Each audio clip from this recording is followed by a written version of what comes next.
Hi friends, நம்ம எனக்கு என்ன பார்க்கலாம் அப்படின்னா, பொது வாழ்வில் ஊழலுக்கு கீழே மத்திய ஊழல் கண்காணிப்பு ஆணையம் சிவிசி இது எப்போ ஸ்டார்ட் பண்ணாங்க அப்படின்னு பார்த்தோம் அப்படின்னா 1964 தான் இது ஸ்டார்ட் பண்ணாங்க. ஸோ 1964 ஸ்டார்ட் பண்ண இந்த அமைப்பு யார் பரிந்துரைத்தது அப்படின்னு பார்த்தோம் அப்படின்னா சந்தானம் குழுவின் பரிந்துரையின் அடிப்பில் தான் இது அமைக்கப்பட்டுச்சு. இதுக்கான மசோதாக்கு குடியரசுத் தலைவர் எப்போ ஒப்புதல் வழங்கினார்னு பார்த்தோம் அப்படின்னா 11 செப்டம்பர் 2003 தான் இதுக்கான ஒப்புதல் நம்மளோட பிரசிடென்ட் கொடுத்திருக்காரு. இது சட்டப்பூர்வ அந்தஸ்து வழங்கப்பட்டது அப்பதான் 2003 தான். இது ஒரு புலனாய்வு அமைப்பு கிடையாது. இது ஒரு ஆலோசனை குழு தான். தன்னாட்சி அமைப்பாக தான் இது செயல்படுது அப்படின்னு சொல்றோம். இதுல பார்த்தோம் அப்படின்னா பல உறுப்பினர்கள் குழு இருப்பாங்க.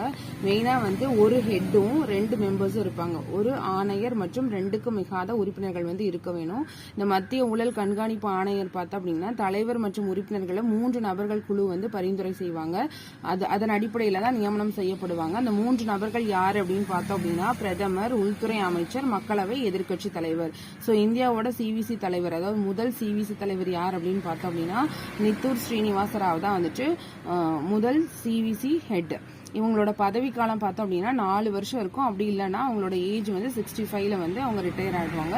மீண்டும் இந்த பதவிக்கு அவங்க நியமிக்கப்படுறதுக்கு தகுதி கிடையாது. ஒன் டைம் மட்டும்தான். இதுல பதவி நீக்கம் யாரு பண்ணுவா அப்படின்னு பார்த்தோம் அப்படின்னா குடியரசுத் தலைவர் தான் பதவி நீக்கம் பண்ணுவாரு. தவறான நடத்தை அப்படின்னு நிரூபிக்கப்பட்டா உச்சநீதிமன்றத்தோட பரிந்துரை செய்வாங்க. இவங்களோட ஊதியம் அப்படின்னு பார்த்தோம் அப்படின்னா ஹெட்டுக்கு யூபிசி தலைவருக்கு இணையான ஊதியம் இருக்கும்.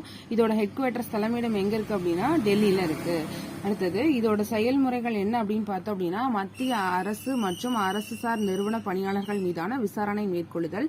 ஊழல் தடுப்பு சட்டம் 1988 கீழ் குற்றச்சாட்டுகளை இது விசாரிக்குது அப்படின்னு சொல்லப்படுது. இதுல பார்த்தோம் அப்படின்னா இவங்களோட ஒர்க்கை முடிச்சுட்டு இதுக்கான ரிப்போர்ட்டை பிரதமர் கிட்ட தான் கொடுக்கணும். இதுல நிர்வாக கண்காணிப்பு பிரிவுன்னு ஒண்ணு இருக்கு. அது உள்துறை அமைச்சகத்தால் 1955 அமைக்கப்பட்டுச்சு. தற்போது இது பார்த்தோம் அப்படின்னா இந்த சிவிசிக்கு கீழே தான் ஒர்க் ஆயிட்டு இருக்கு.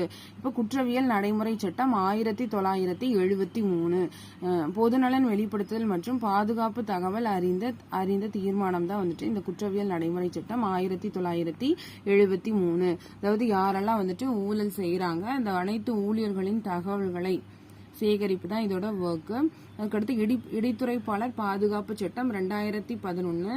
இது பார்த்தோம் அப்படின்னா 26/8/2010 மக்களவையில வெளிப்படுத்தி இந்த மசோதா 2011 சட்டமா மாறுது. இதுக்கு குடியரசுத் தலைவர் எப்போ ஒப்புதல் தராங்க அப்படின்னா May 9, 2014 தான் இதுக்கு ஒப்புதல் தராங்க. இது எதுக்காக அப்படின்னா ஊழலை வெளிப்படுத்துறவங்களோட பாதுகாப்புக்காக. ஸோ இதுல யாராவது தவறா பொய் சொல்லியிருந்தாங்க அப்படின்னா அவங்களுக்கு 2 வருஷம் சிறை